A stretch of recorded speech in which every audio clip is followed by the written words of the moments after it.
তো গাইজ আজকে আমরা খামু আম পান্না। অনেক গরম লাগতেছে, তো এর আগের ব্লগটার ভিতরে আমরা খাইছি আম ভর্তা। তো আজকে খামু আমরা আম পান্না। তো তোমরা সবাই দেখো ব্লগটা সবটা কন্টিনিউ করো। ওখানে আমরা আম চুলাত দিলাইছি পুরা দিমু। তো প্রায় প্রায় আম হয়ে গেছে গা। তো এই যে আম হয়ে গেছে গা, আমরা উড়াই লাইছি।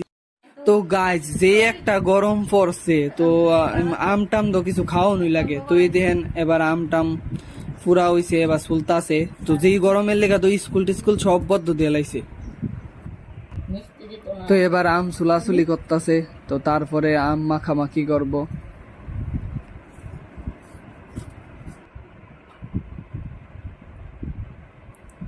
তো দেখছো সবাই আমটা কি সুন্দর।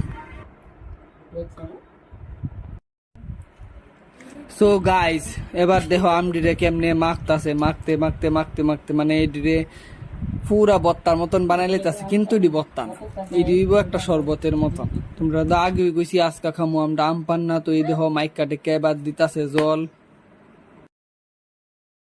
তো এই গরমে ভিতরে এমন ঠান্ডা জিনিস খাইলে মানে মনটা পুরা ঠান্ডা হয়ে যাগা, পুরা ঠান্ডা হয়ে যাগা।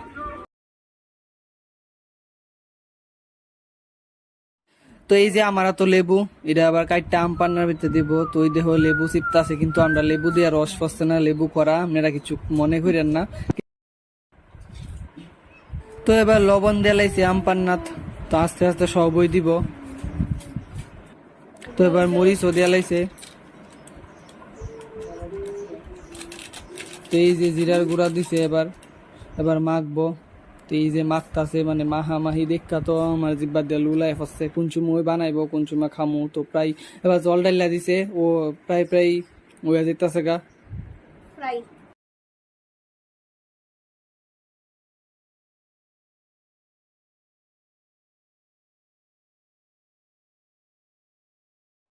তো গাইজ এই দেখো এবার বরফও দিয়ে লাইছে গ্লাসের ভিতরে। তো সবজি গ্লাসের ভিতরে ডাললে, তো এবার এরপরে আমরা খামু।